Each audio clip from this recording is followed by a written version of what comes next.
Assalamualaikum warahmatullahi wabarakatuh. Innal hamdalillah nahmaduhu wa nasta'inuhu wa nastaghfiruh wa na'udzu billahi min syururi anfusina wa min sayyiati a'malina. Man yahdihillahu fala mudhillalah wa man yudlil fala hadiyalah. Asyhadu an la ilaha illallah wahdahu la syarikalah wa asyhadu anna Muhammadan abduhu wa rasuluh. Allahumma shalli wa sallim wa barik ala nabiyyina Muhammadin wa ala alihi wa sahbihi wa man tabi'ahum bi ihsanin ila yaumiddin. Qala Allah ta'ala fil Qur'anil Karim, ya ayyuhalladzina amanu taqullaha haqqa tuqatih wa la tamutunna illa wa antum muslimun, amma ba'du. Ma'asyiral muslimin wal muslimat, Bapak dan Ibu sekalian rahimanallahu wa iyyakum. Alhamdulillah, di kesempatan pagi hari ini kembali Allah Subhanahu wa taala mengumpulkan kita di masjid dan majelis ilmu ini. Semoga Allah Subhanahu wa taala memberikan taufik berupa ilmu yang bermanfaat kepada kita, sehingga berbuah bagi kita sekalian amal-amal soleh, yang mana amal soleh tersebut kita harapkan menjadi suatu pemberat timbangan kebaikan kita di hari kiamat, dan juga menjadi sarana dan sebab untuk mendapatkan keridhaan Allah Subhanahu wa taala.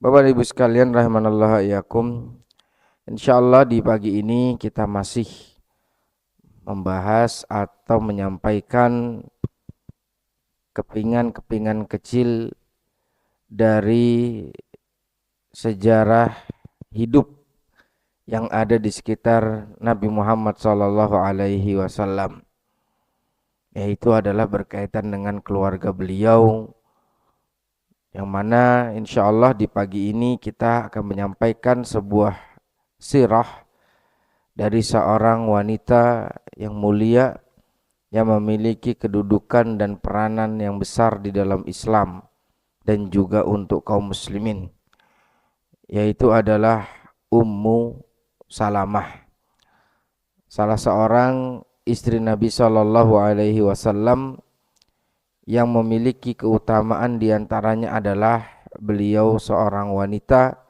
yang awal-awal masuk ke dalam Islam, dan beliau pun merupakan salah satu istri Nabi yang pernah melewati 2 kali hijrah, yaitu adalah hijrah ke Habasyah di awal-awal Islam, kemudian selanjutnya adalah yaitu hijrah ke kota Madinah. Bapak sekalian rahimanallahu wa iyyakum, di sini seperti biasa kita akan menyebutkan, yaitu berkaitan dengan biografi dari Ummu Salamah. Ummu Salamah, ya, beliau memiliki nama yaitu adalah Hindun. Ya, namanya beliau adalah Hindun. Nah, kemudian beliau memiliki seorang ayah yang bernama Abu Umayyah Suhail, dan kemudian beliau memiliki seorang ibu yang bernama Atikah. Ya, ayahnya bernama Abu Umayyah Suhail bin Mughirah, dan kemudian ibunda beliau bernama Atikah bintu Amir. Ummu Salamah awalnya beliau menikah dengan seorang laki-laki yang bernama atau biasa dipanggil dengan sebutan Abu Salamah. Ya, ada Ummu Salamah dan juga kemudian ada Abu Salamah. Dan Abu Salamah ini pun memiliki kedudukan yang dekat dengan Nabi Shallallahu Alaihi Wasallam, karena Abu Salamah punya ibu yang merupakan bibi dari Nabi Shallallahu Alaihi Wasallam. Jadi Ummu Salamah punya suami pertama, panggilannya adalah Abu Salamah. Abu Salamah ini punya ibu namanya Barroh. Dan Barroh ini adalah bibinya Nabi. Oleh sebab itu, saat Nabi Shallallahu Alaihi Wasallam kecil, saat beliau masih balita, Nabi Sallallahu Alaihi Wasallam sempat disusui oleh mantan budaknya Abu Lahab yang bernama Thuwaibah.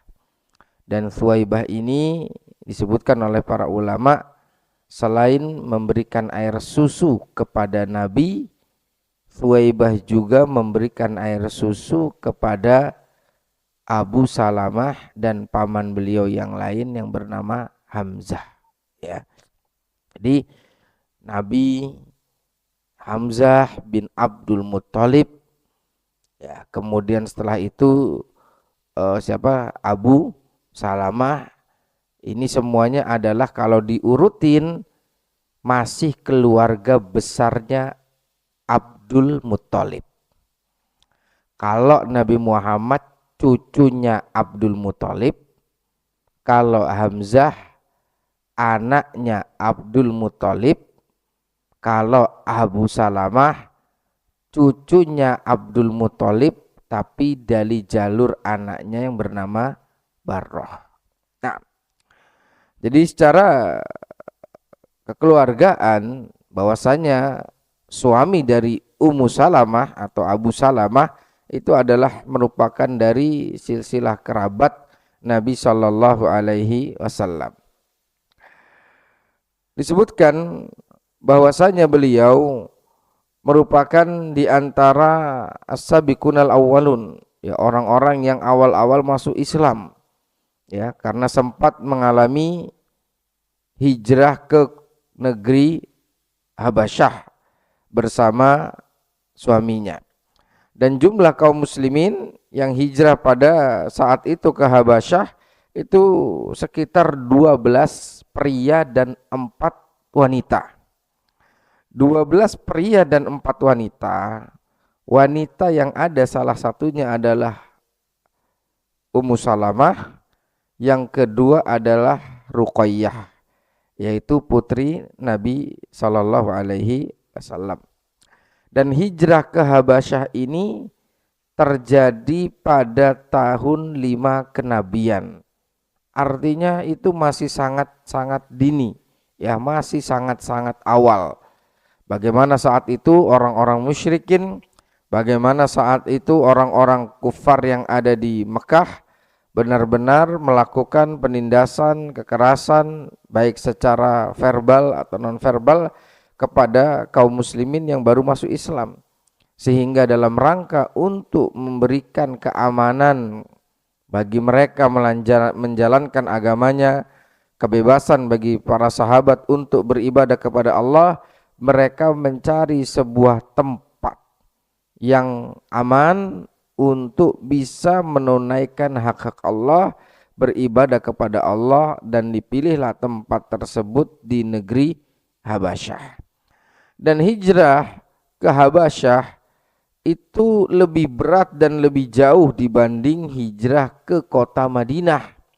Ya, hijrah ke Habasyah itu kurang lebih mungkin bisa 3 kali lipat dari hijrah ke kota Madinah. Kalau hijrah ke kota Madinah lurus naik ke atas, jaraknya itu sekitar 450 km. Tapi kalau sekarang kita ukur di map, ya, hijrah ke Ethiopia, ya, nama Habasyah itu zaman itu, kalau sekarang itu ke Ethiopia, ya, itu kurang lebih sekitar 4.000-an kilometer. Artinya berkali lipat, dari mulai daratan menyeberangi lautan masuk ke daratan lagi. Maka inilah hijrah ke berapa? Hijrah yang pertama yang tercatat di dalam agama Islam. Sisi pembeda antara hijrah ke negeri Habasyah dengan hijrah ke kota Madinah, kalau hijrah ke Habasyah itu dominan untuk memang benar-benar mencari keamanan ibadah. Namun ketika hijrah ke Madinah, di antara fungsinya adalah untuk menyelamatkan agama, dan yang kedua adalah mendirikan sebuah komunitas kaum muslimin. komunitas yang beriman. Oleh setelah itu, ketika sampai kota Madinah, berdirilah negara Islam di sana. Nah, bahwa sekalian rahimanallahu wa iyyakum, di antara yang hijrah ke Habasyah selain Abu Salamah dan Ummu Salamah, Ruqayyah yang hijrah di usia 12 tahun. Hijrah ke kota atau ke negeri Ethiopia berjalan kaki bersama suaminya Utsman bin Affan. Bapak sekalian rahimanallahu wa iyyakum, dahulu Habasyah merupakan kerajaan yang besar, dipimpin oleh seorang raja yang bernama Najasyi. Dan Habasyah pada saat itu adalah negeri yang makmur, bahkan kemudian memiliki kekayaan yang berlimpah. Bahkan suatu saat salah satu istri Nabi SAW pernah dinikahkan atau menikah dengan Nabi dengan cara taukil, perwakilan. Nabi diwakili oleh Nabi pada saat di Habasyah, beliau diberikan hadiah mahar oleh Najasyi, kemudian istri Nabi SAW yang lain diwakilkan oleh kerabatnya. Dan mahar Nabi saat itu besar, kalau di Indonesia kan itu sekitar 4 miliar lebih. Satu poin catatan di titik ini. Watilkal ayyam nudawiluha bainan nas. Itulah hari-hari yang kita rotasi antar sesama manusia. Dulu Habasyah negeri kaya, negeri makmur, emasnya begitu melimpah. Sedangkan pada saat itu kota Mekah, Madinah terhitung negeri yang miskin. Namun di hari ini kondisi terbalik. Arab Saudi, Mekah, Madinah menjadi negeri yang miliarder, sedangkan negara-negara Afrika bagaimana kita tahu sendiri. Bapak sekalian rahimanallahu, inilah diantara sunnatullah fil qaun. Oleh sebab itu yang kita minta kepada Allah Subhanahu wa taala adalah keberkahan. Keberkahan di dalam hidup, keberkahan di dalam harta, keberkahan pada keluarga, keberkahan pada anak-anak. Makanya Nabi sallallahu alaihi wasallam minta satu, bagi orang yang nikah didoakan barakallahu laka wa baraka alaika wa jama'a bainakuma fi khair. Kemudian yang kedua, ketika salah seorang tabi'in mendoakan bayi yang baru lahir, barakallahu fil mauhubi laka. Semoga bayi yang lahir ini diberikan keberkahan oleh Allah Subhanahu wa taala. Dan keberkahan sebagaimana kita pernah ceritakan, yaitu di kisah siapa Pak? Keluarga Nabi Ibrahim. Ya, bagaimana keberkahan di keluarga Nabi Ibrahim itu menyeruak begitu banyak. Dan momen-momen kita di hari ini masih di momen-momen apa Pak? Hari tasyrik. Yang mana hari tasyrik Nabi SAW bersabda, ayyamu tasyrik, ayyamu aklin wa syurbin wa dzikrullah. Hari-hari tasyrik adalah hari-hari untuk makan, hari-hari minum, dan kemudian adalah banyak berzikir kepada Allah Subhanahu wa taala. Nah, jadi poinnya yang pertama adalah dari titik ini kita ambil faidah bagaimana perbandingan dua kondisi antara dahulu dataran kota Mekah dan sekitarnya yang miskin, kemudian Habasyah atau Ethiopia dipimpin oleh seorang raja. Mekah dulu belum ada rajanya. Afrika ini sudah punya raja. Orang-orang Mekah mencari suaka keamanan ke Habasyah. Ya, negeri yang makmur kemudian memiliki kekayaan yang berlimpah. Namun hal itu semua berbalik. Oleh sebab itu salah seorang penyair di Andalus ketika Islam runtuh di Spanyol menuturkan satu bait kesedihan yang berjudul Ritha'u Andalus, yaitu adalah bait-bait untayan dengan kalimat kesedihan berkaitan dengan berpisahnya Andalusia di kota Spanyol atau runtuhnya. Dikatakan dalam baitnya, bahwasanya faman sarrahu zamanun sa'atu azmanu likulli syai'in idza mataman nuksanu fala yugharra bi tayyibil 'aishi insanu. Segala sesuatu kalau sudah sampai puncaknya maka dikit sedikit akan berkurang. Manusia dalam kehidupan berproses sampai suatu titik yang namanya masa muda, masa paling energik. Ketika telah sampai pada usia tersebut, ini adalah usia tertinggi dalam hal kemaksimalan, kemudian berkurang. Mulai dari salah satu dari anggota tubuhnya berubah warna, ya, kemudian mulai ada sedikit keriput, kemudian energinya sudah mulai berkurang tidak seperti sebelumnya. Maka dikatakan oleh beliau, fala yugharra bil ishi insanu. Maka seseorang janganlah diperdaya tertipu dengan lezatnya kehidupan dunia atau kenikmatan dunia. Makanya Nabi SAW memberikan suatu penghargaan dan apresiasi bagi orang-orang yang bisa memaksimalkan waktu muda dengan sebaik-baiknya. Yaitu apa? Syabun nasya'a fi ibadatillah. Seseorang atau seorang remaja yang tumbuh dalam ibadah kepada Allah. Kenapa? Karena itu waktu terpuncak dari sisi fisik. Terus yang kedua, Ustaz, kalau seandainya masa mudanya sudah lewat, maka kata kuncinya adalah maksimalkan sekarang, karena yang datang setelah itu akan lebih lemah lagi.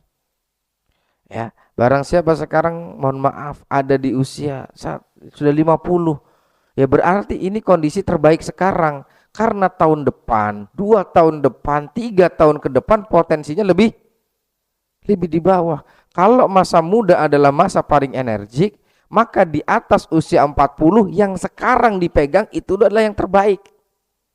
Ya, karena kedepannya kondisinya akan lebih apa? Akan lebih lemah lagi. Nah, Allah Ta'ala misal. Kemudian beliau menyelamatkan diri ke Habasyah bersama suaminya. Dan di sana beliau memiliki dianugerahi oleh Allah Ta'ala yaitu 4 putra putri. Yang pertama yaitu Zainab. Kemudian yang kedua yaitu Salamah, yang ketiga adalah Umar, dan yang keempat adalah Durrah. Ya, Zainab, Salamah, Umar. Umar ini adalah putra dari Ummu Salamah yang nanti kedepannya akan hidup di rumah Nabi Sallallahu Alaihi Wasallam.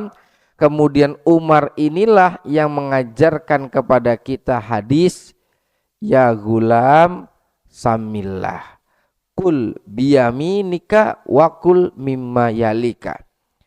Wahai ananda, samillah, makan dengan baca bismillah. Kul biyaminik, makan dengan tangan kanan dan makan dari yang dekat. Di hari-hari ini di mana-mana banyak orang apa, Pak? Nyate. Tangan kanan ngipas, tangan kiri dua-duanya kerja. Dua-duanya kerja, yang kanan ngipas. Enak nih kayaknya nih. Sengaja, enggak sengaja tanpa sadar mungkin apa? Karena ini adalah suatu kekeliruan. Nah, ya. Maka kita perhatikan dari hal-hal yang demikian. Ini poinnya. Jadi Umar ini adalah putra dari Ummu Salamah yang nanti hidup bersama Rasulullah SAW dan kemudian meriwayatkan kepada kita hadis yang sangat kita kenal ini. Kemudian Umar mengatakan seperti ini, famazalatil kati'mati ba'du. Bahwasanya ini adalah cara makanku, setelah itu saya enggak pernah merubah cara makan ini. Artinya Pak, para sahabat sekali diajarkan oleh Nabi Sallallahu Alaihi Wasallam diamalkan terus hingga kontinu, termasuk dalam hal yang ini, makan baca bismillah, makan dengan tangan kanan, dan kemudian yang ketiga adalah makan dari yang dekat, seperti itu. Nah, Allah Ta'ala misal. Kemudian disebutkan, beliau sempat cerita, nazalnal Habasyah, kami sampai ke Habasyah, fajawarna biha khaira jarin, kami hidup di sana bersama tetangga yang baik. Najasyi yaitu adalah seorang raja yang masuk Islam nantinya namun tidak menampakkan keimanan. Ya, makanya ada yang namanya sholat apa, Pak? Sholat goib. Najasyi ini pada saat didatangi oleh para sahabat tujuannya meminta suaka. Orang-orang Mekah datang ke Habasyah agar para sahabat yang hijrah ini dideportasi, dipulangin. Namun kemudian Najasyi dengan keadilannya memberikan kesempatan kedua belah pihak untuk menyampaikan argumennya. Ya, maka kemudian setelah itu ditetapkan para sahabat untuk tetap berada di Habasyah. Nah, lambat laun ya ternyata Najasyi ini simpati dengan Islam. Kemudian masuk ke dalam Islam namun secara sembunyi-sembunyi dan tidak menampakkan keislamannya di hadapan kaumnya. Kenapa tidak menampakkan keislamannya di hadapan kaumnya? Karena kondisi sahabat saat itu sudah pada pulang dan dia satu-satunya di negara itu yang Islam. Yang kedua, Najasyi ya pada saat sahabat sudah pulang lagi tidak ada yang mengajarkannya keislaman. Sehingga pada saat Najasyi wafat, Nabi sallallahu alaihi wasallam memerintahkan para sahabatnya untuk apa, Pak? Untuk melakukan sholat gaib. Nah, wallahu a'lam. Aminna ala dinina wa abadallah. Kami aman di atas agama kami, wa abadallah, dan kami bisa beribadah kepada Allah dengan tenang. Makanya Bapak Ibu sekalian rahmanakum, di antara nikmat terbesar yang Allah anugerahkan kepada manusia adalah nikmat aman. Nikmat aman. Kalau kondisinya hujan, tidak aman, sholat bisa di rumah. Kalau kondisinya tidak aman, cuacanya tidak mendukung, orang memungkinkan untuk mengcancel kegiatan. Kalau kemudian kondisinya tidak aman, faktor kesehatan ya tidak mendukung, maka terjadi seperti sebelumnya tahun 2000-an, 2020-an adanya pandemi, semua dia Bapak lockdown. Makanya disebutkan oleh Allah Ta'ala di dalam surat Quraisy, allazi at'amahum min ju' wa amanahum min khauf. Falya'bud rabb hadzal bait. Sembahlah Allah yang merupakan Rabb dari Ka'bah ini, yang telah menganugerahkan kepada kalian makanan sehingga kalian kenyang, dan yang kedua adalah bisa dianugerahkan keamanan sehingga kalian terbebas dari yang namanya rasa takut. Bapak sekalian rahmanalaikum, ya. Di antara contohnya adalah banyak orang-orang mapan dengan tingkat kemapanan yang tinggi, namun kemana-mana ada apa, Pak? Ada jegernya. Kadang radius berapa ratus meter ada jeger di situ, pengawal. Ya, radius berapa ratus meter ada. Atas seorang artis dikatakan bahwasanya memang nggak kesorot media, tapi di belakang itu ada pengawal sono, ada pengawal sini dan selainnya. Nah, bahwa sekalian rahmanallakum ini, ya, bahwasanya nikmat keamanan adalah nikmat yang besar yang Allah Subhanahu wa taala anugerahkan. Maka selama nikmat keamanan ini ada, manfaatkan untuk ibadah kepada Allah Subhanahu wa taala. Wala nu'adza wala nasma' syai'an man nakrah.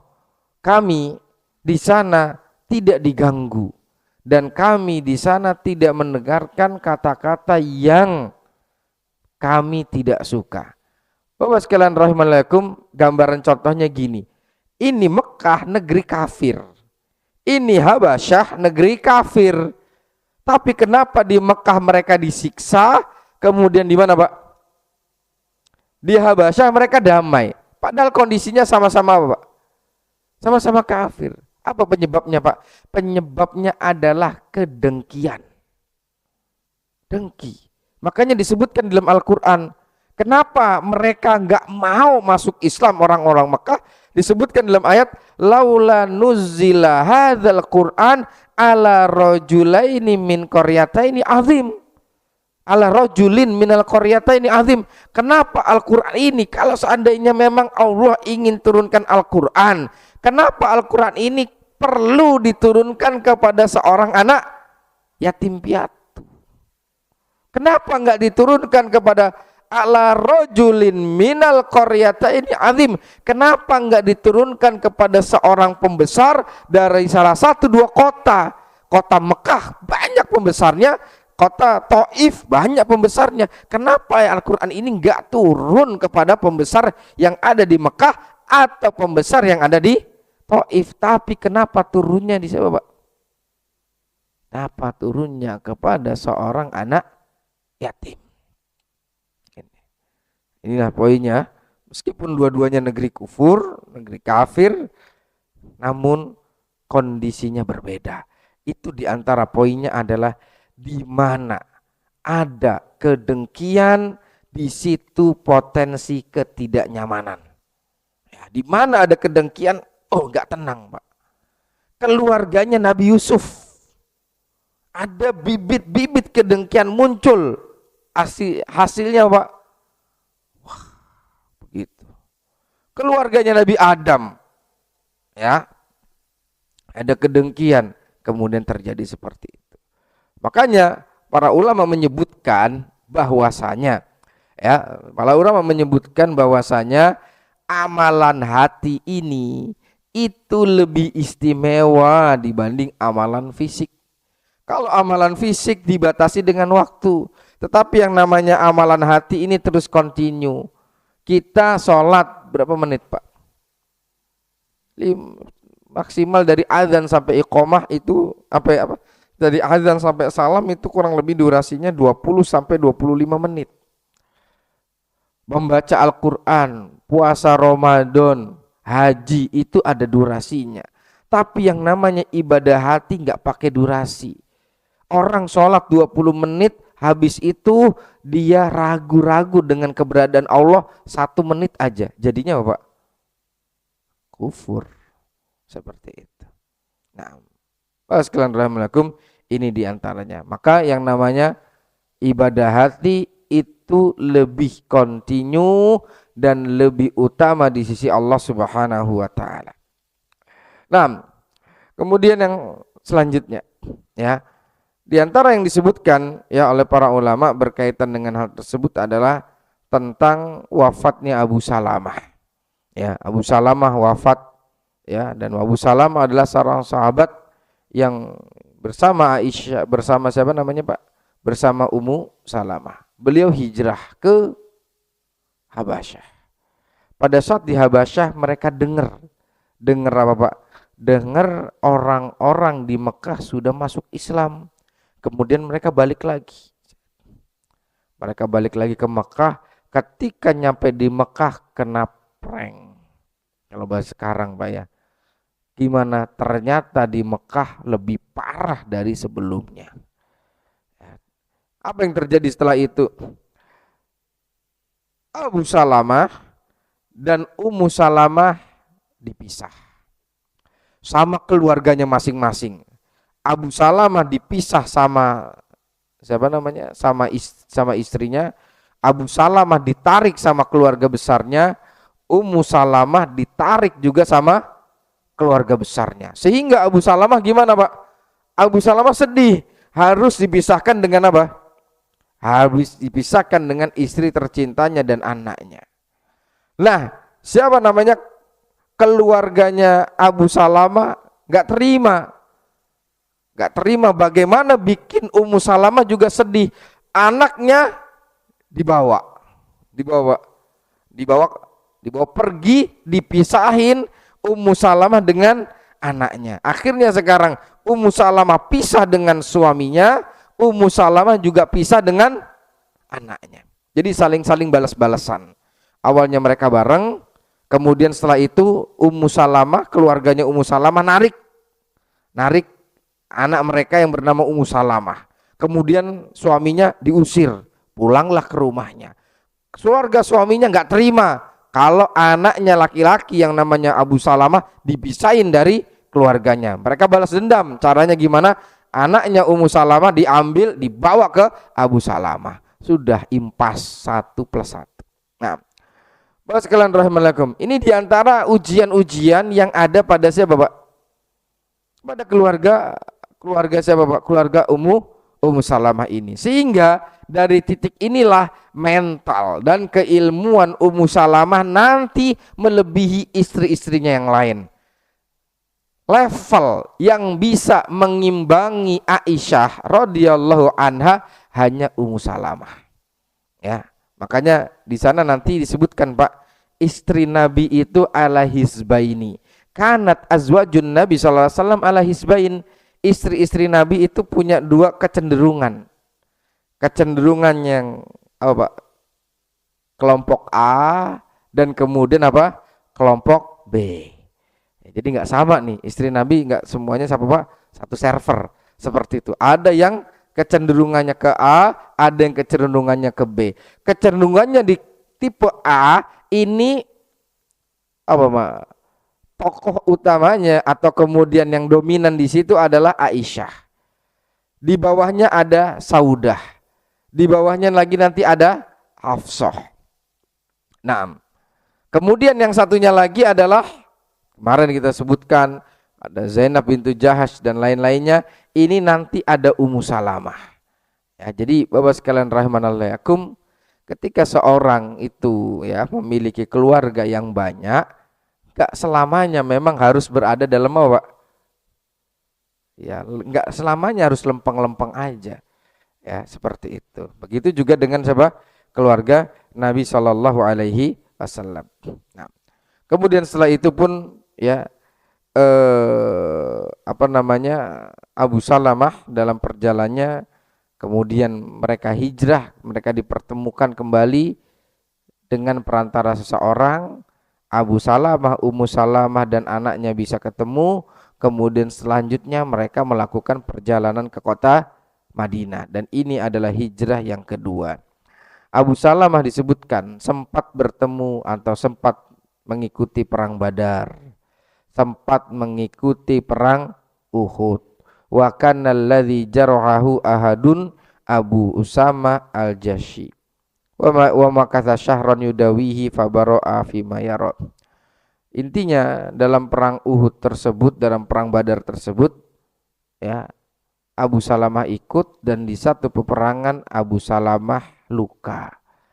Kemudian setelah itu semakin lama semakin menjadi sampai akhirnya di tahun 4 Hijriah Abu Salamah wafat.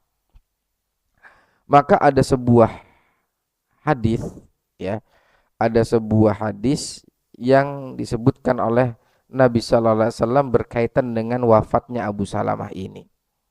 Jadi disebutkan dari Ummu Salamah, sami'tu Rasul, ya, Nabi Sallallahu Alaihi Wasallam bersabda, ma min muslimin, tidaklah seorang muslim, idza tusibuhu musibatun, ketika tertimpa musibah, kemudian dia mengucapkan inna lillahi wa inna ilaihi rajiun, Allahumma jirni fi musibati wa akhlif li khairan minha. Ya Allah, berikan pahala atas musibahku ini dan ganti dengan yang lebih baik. Saat itu Ummu Salamah sempat bergumam di dalam hati, siapa lelaki yang lebih baik dari Abu Salamah? Karena Ummu Salamah memandang suaminya ini di antara 12 orang yang hijrah pertama ke Habasyah. Yang lainnya levelnya berarti di bawahnya Abu Salamah. Kemudian yang kedua, bahwasanya Abu Salamah juga hijrah ke kota Madinah. Nambah lagi, stratanya lebih tinggi lagi. Siapa yang lebih baik dari suami yang seperti ini? Kemudian setelah itu ternyata Allah takdirkan bahwasanya pengganti Abu Salamah adalah Nabi Shallallahu Alaihi Wasallam sendiri. Dari sini ada faedah.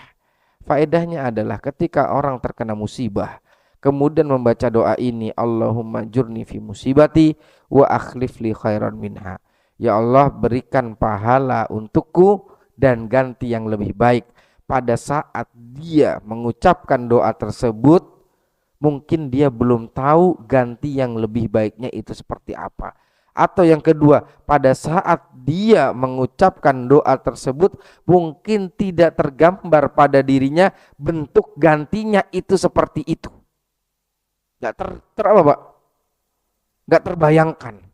Kalau ternyata gantinya itu kayak gitu. Seperti tadi Ummu Salamah, siapa yang lebih baik? Setelah beberapa waktu ternyata Nabi, dan itu apa? Di luar apa Pak? Ekspektasi. Nah, maka ini adalah ya disebutkan oleh para ulama. Kemudian yang selanjutnya, ya, dakhala Rasulullah SAW ala Abi Salamah. Pada saat Rasulullah SAW menjenguk Abu Salamah, wasyaqat basarahu, ya, bahwasanya pandangannya itu sudah ke atas, ya, kemudian ditutup ya oleh Nabi Shallallahu Alaihi Wasallam matanya. Maka di antara sunnah, ya, di antara sunnah Nabi Shallallahu Alaihi Wasallam ketika orang meninggal, bagaimana Pak? Matanya ditutup. Kemudian yang kedua, bagaimana? Di antara sunnahnya adalah seluruh anggota tubuhnya ditutup. Dari mulai kepala sampai kaki ditutup dengan kain. Mohon maaf, terkadang pada bagian kepala ada Bapak kain yang tembus pandang. Seperti itu. Sunnahnya semua ditutup.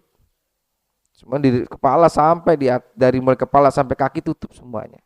Misalnya pakai jarik ya, tutup semuanya. Kalau seandainya ada keluarga yang butuh, perlu melihat atau kerabat ingin bertemu, bisa dibuka.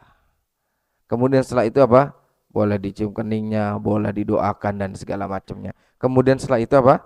Ditutup lagi. Nah, ini yang dilakukan di jenazah Nabi Shallallahu Alaihi Wasallam. Kemudian pada saat Abu Salamah wafat, Nabi SAW bersabda, Inna ruh idza qubida tabi'ahul basar. Roh itu ketika dicabut diikuti oleh pandangan mata.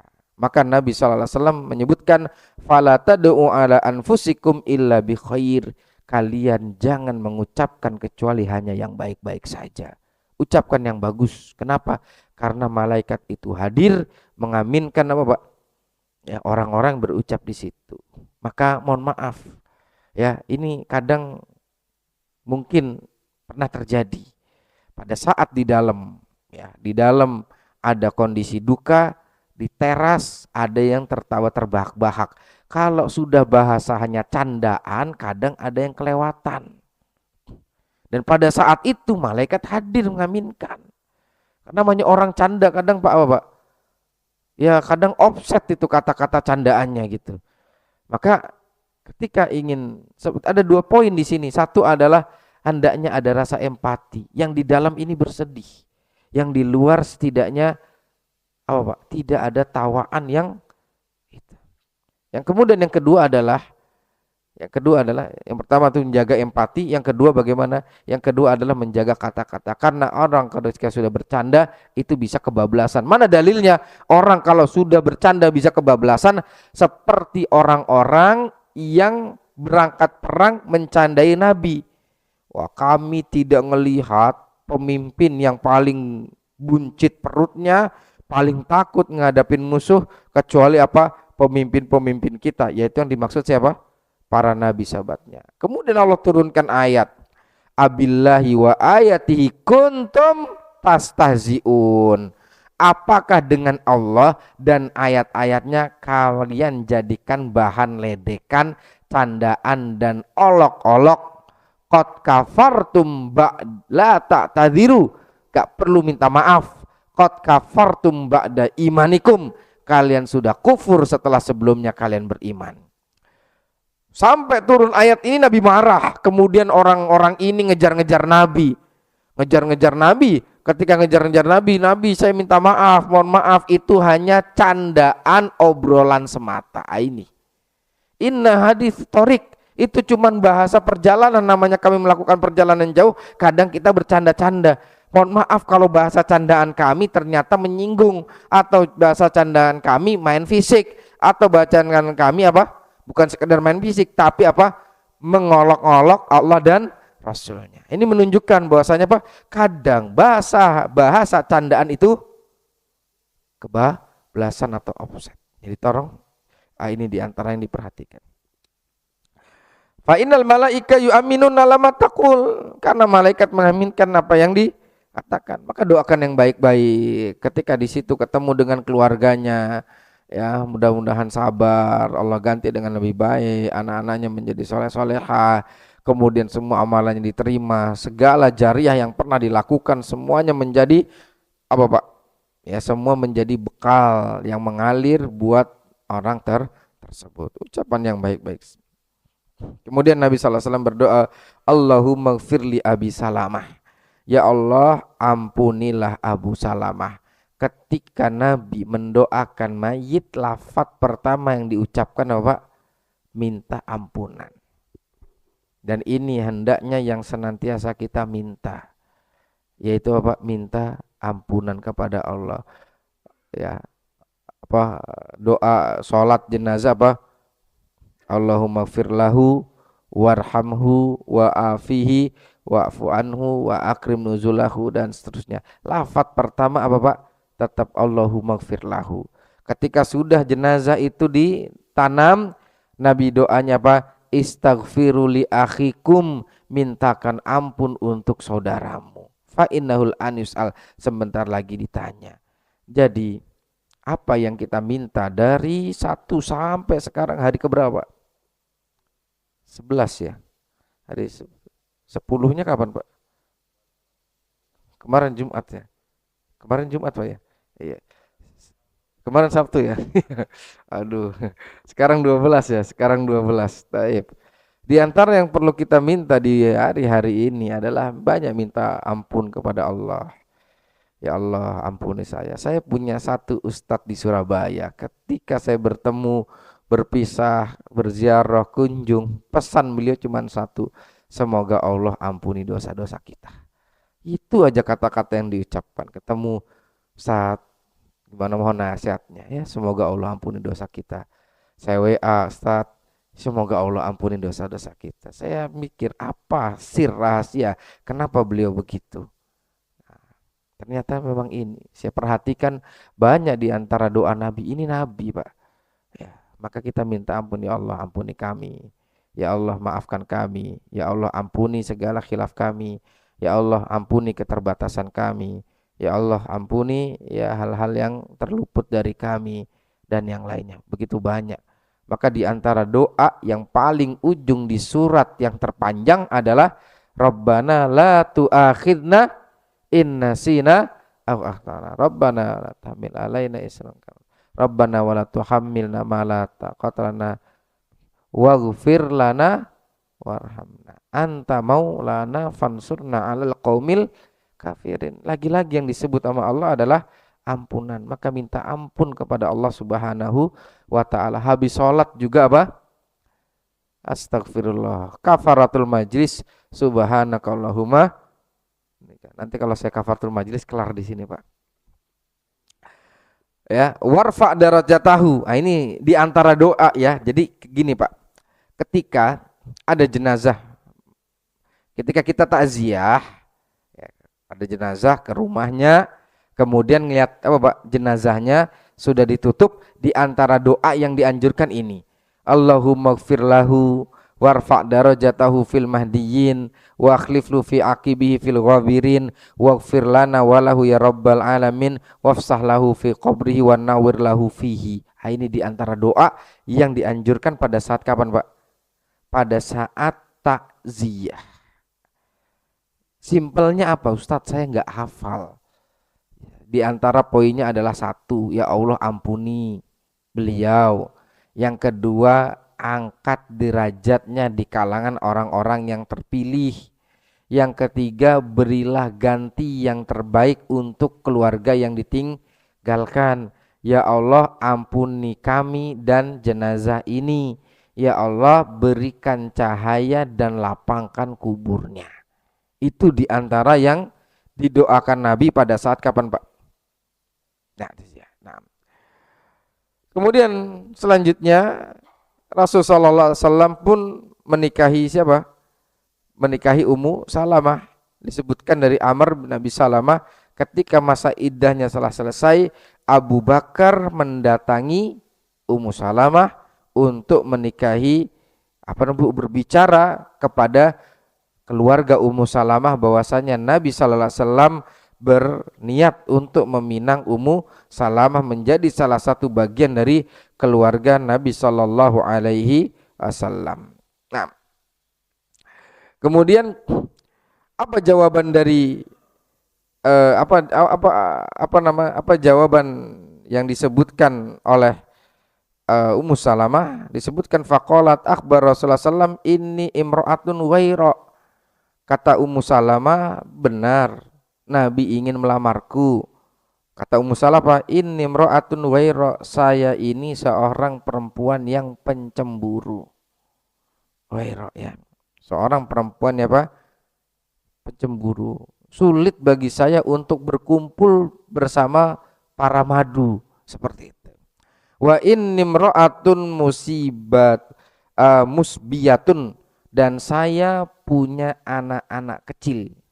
Dan saya punya anak-anak kecil. Jadi waktu itu kan kita pernah setelkan Pak ya, ukuran rumah siapa? Aisyah. Nah kalau Aisyah ukuran rumah segitu ya 5 kali 6 sendiri. Sedangkan Ummu Salamah 5 kali 6 bareng 4 anak. 4 kali 6 dan posisi rumahnya Ummu Salamah itu di hadapan kiblat. Jadi kalau misalnya ini Masjid Nabawi, sebelah kiri kan rumahnya siapa Pak? Aisyah. Nah sebelah sini rumahnya Aisyah, sebelah sini rumahnya Hafsah. Nah di dekat pengimaman ini rumahnya Ummu Salamah. Dan sempat menyampaikan dulu. Dari sini faedahnya adalah dalam proses ta'aruf jangan semuanya disampaikan yang apa Pak? Bagus-bagus. Semua disampaikan mau hafidz Quran, rajin puasa dan segala semuanya. Enggak ada yang wah, semuanya checklist. Selanjutnya terserah Anda. Siapa namanya? Ummu Salamah bilang, ini imra'atun ghaira, saya seorang wanita pencemburu dan saya punya anak banyak. Artinya apa? Berpikir nanti ke depannya bagaimana. Seperti ini. Walaisa min aulaihi syahid. Kemudian kata Abu Bakar dipesenin itu sama Ummu Salamah, lalu Abu Bakar balik kepada Nabi sallallahu alaihi wasallam. Ketika balik kepada Nabi sallallahu alaihi wasallam, apa respon Nabi sallallahu alaihi wasallam? Amma qauluk, adapun ya berkaitan dengan cemburu itu, fasa'adullah fayadhabu ghairatuk, maka saya akan doa kepada Allah sehingga rasa pencemburu itu bisa apa? Hilang. Ya, rasa pencemburu itu bisa hilang. Wa amma qauluk inni imra'atun musbiyatun, ya, adapun berkaitan dengan kamu janda bawa anak banyak, maka insya Allah Allah akan mencukupinya. Nah, kemudian Rasulullah SAW pun menikahi siapa Pak? Menikahi Ummu Salamah. Nah, sekalian rahimanallahu wa iyyakum. Disebutkan Rasulullah SAW ketika menikahi Ummu Salamah ya berada di sisinya selama berapa? Selama 3 hari ya. Kemudian setelah itu beliau hidup ya bersama Ummu Salamah. Wa sekalian rahimanallahu, maka Ummu Salamah ya sekarang menjadi bagian dari keluarga besar Nabi sallallahu alaihi wasallam yang sebelumnya enggak tergambar. Saat mengucapkan wa akhlif li khairan minha, siapa yang lebih baik dari Abu Salamah, ternyata jawabannya adalah Rasul sallallahu alaihi wasallam. Poinnya Pak, kadang orang berdoa ketika dikasih ijabah sama Allah, dia kaget sendiri. Dia kaget sendiri dengan apa Pak? Doanya. Doa, ya Allah saya minta ini, ya Allah saya minta ini. Pas dikasih, ya Allah beneran kayak begini. Contohnya apa Pak? Contohnya adalah Nabi Zakaria. Nabi Zakaria ketika doa sama Allah, ya Allah inni wahanal azmu minni washta'ala ra'su syaiba walam akum bidu'aika rabbi syaqiyya. Ya Allah, rambutku sudah memutih, tulangku juga sudah sudah rapuh, tapi saya tidak pernah berputus asa doa minta kepadamu ya Allah. Minta apa? Ya, minta diberikan apa? Buah hati. Tapi suatu saat, ini padahal yang minta sendiri Nabi Zakaria. Ya, ya minta sendiri Nabi Zakaria. Kemudian setelah itu, ya ketika diberi kabar gembira, dikatakan ya apa? Anna yakunu li hadza. Ya Allah, ini kok bisa gitu. Padahal beliau sendiri nanti tadi Nabi Zakaria yang minta ketika inna nubasyiruka bi ghulamin ismuhu Yahya lam naj'al lahu min qabli samia. Kami akan berikan kabar gembira dengan kelahiran seorang anak yang belum pernah dinamakan dengannya, yaitu adalah Yahya. Ya, basyiruka bi ghulamin ismuhu Yahya. Qala anna yakunu li hadza. Ya Allah, bagaimana ini bisa terjadi? Padahal tadi yang minta siapa? Beliau sendiri yang minta, sampai apa? Doanya itu enggak putus-putus, sampai sudah beruban, sampai sudah apa Pak? Sampai sudah tulangnya sudah rapuh, doanya itu. Tapi ketika dikasih kabar gembira, kaget sendiri. Begitu juga dengan siapa? Ummu Salamah. Beliau sendiri yang berdoa, akhlif li khairan minha. Beri ganti yang terbaik. Ternyata ketika diganti sama Nabi, beliau pun kaget. Mana bentuk kekagetannya? Saya ini itu loh, perempuan pecemburu dan saya itu punya anak banyak seperti itu. Nah, wa sekalian rahimakum, inilah ya karunia dari Allah Ta'ala. Kadang kita minta tapi ganjaran Allah lebih berlipat ganda dari yang kita harapkan. Yang Allah balas kepada kita ternyata melebihi dari ekspektasi kita. Nah, wa sekalian rahimakum, ini banyak. Ketika masuk di keluarga Nabi, apa jawaban dari cerita dari Aisyah? Anna nisa'a Rasulullah, bahwasanya istri-istri Rasulullah kunna hizbaini, punya dua kelompok. Ya, punya dua kelompok, punya dua regu. Ya, fahizbun, satu kelompok Aisyah, Hafsah, Sofiyah, Saudah. Nah, ini Aisyah, Hafsah. Hafsah itu anaknya Umar. Sofiyah dan Saudah. Wal hizbul akhar, dan yang lainnya lagi Ummu Salamah. Seperti Zainab, Ummu Habibah, Romlah dan semuanya. Ini siapa Pak? Yang ngetuain siapa? Atau yang dominan di situ siapa? Ummu Salamah. Nah, ini. Makanya judulnya Pak, keilmuan dan kecerdasan siapa? Ummu Salamah. Karena enggak ada yang bisa ngimbangin siapa? Aisyah kecuali siapa? Ummu Salamah, seperti itu. Dan juga menunjukkan tentang kecerdasan Aisyah, bahwasanya sekelas Saudah yang merupakan wanita sepuh dan kemudian wanita awal-awal masuk Islam pun ketika Aisyah sudah berbicara, yang lainnya apa Pak? Diam. Seperti itu. Nah, kemudian yang selanjutnya, wa kanal muslimun qad alimu, mereka tahu bahwasanya para sahabat, mereka tahu para sahabat tahu bagaimana bentuk cintanya Nabi Shallallahu Alaihi Wasallam kepada Aisyah. Nah, bahas kalian rahimakum. Kemudian diantara faedah ya ada di sini dikatakan faadha kanat ida inda adim hadiyatan yuridu an yahdiya ila Rasulullah sallam akharaha. Bahwasanya para sahabat kalau ingin ngasih hadiah kepada Nabi, nunggu ketika Nabi jatah singgahnya di rumahnya Aisyah. Oh besok di rumahnya Aisyah. Oh besok di rumahnya Aisyah. Seperti itu. Hatta idza kana Rasulullah fi baiti Aisyah, maka kalau sudah di rumahnya Aisyah, sahabat datang ngasih hadiah. Wa kallama hizbu Ummu Salamah, maka kemudian apa? Teman-temannya Ummu Salamah yang ada di sisi Ummu Salamah ini cerita, oh bagaimana ya bisa menyiasati Nabi sehingga Nabi kalau ngasih hadiah di rumah kita ini, sehingga terjadi apa perbincangan di antara mereka. Poinnya di sini Pak, bahwasanya sesuatu yang lumrah ya dalam apa Pak? Dalam kondisi berkeluarga yang besar saling terjadi apa Pak?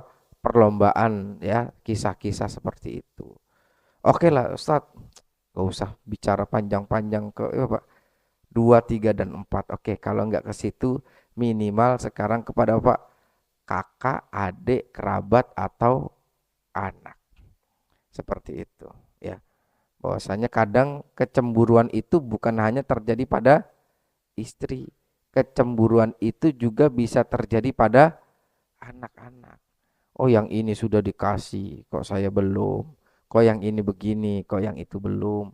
Seperti itu. Kok yang satu biaya sekolahnya dibantuin, yang satu ya meskipun saya mampu, tapi kan namanya sekolah di zaman ini kan butuh upaya maksimal, kok saya nggak dibantu dan seterusnya. Hal-hal seperti itu ada. Maka di antara solusinya dari Nabi, satu itu di antara perangai, yang kedua adalah doakan, kemudian yang ketiga adalah jalani, ikuti alurnya, jangan kemudian setelah itu Pak dilawan. Kalau dilawan bisa lebih membahayakan.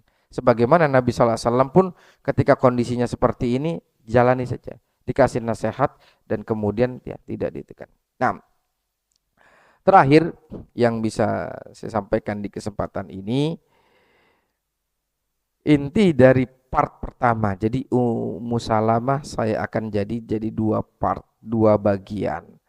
Kesimpulannya adalah dari semua yang tadi saya tutup di poin yang terakhir, bahwa Ummu Salamah di antara wanita inspirasi kebaikan. Ya, inspirasi kebaikan. Yang kadang menjadi inspirasi kita justru kadang adalah wanita. Kadang yang menjadi inspirasi kebaikan di rumah tangga kadang istri. Kadang yang jadi inspirasi kebaikan di rumah kadang anak perempuan. Kadang yang jadi inspirasi kebaikan adalah adik perempuan. Saya punya satu kisah nyata tentang wafatnya salah seorang teman dari istri saya. Ini teman dari istri saya ini dari mulai zaman sekolah menjadi teladan buat teman-temannya, kemudian juga kebanggaan gurunya. Qadarullah ketika menikah di sekitar usia 23-an tahun, beliau menikah ya, kemudian melahirkan seorang anak, satu hari setelah itu meninggal. Ya, satu hari meninggal. Pada saat kami takziah, kakak-kakaknya cerita ke istri saya. Apa ceritanya gini Pak? Ini poin yang masih ingat.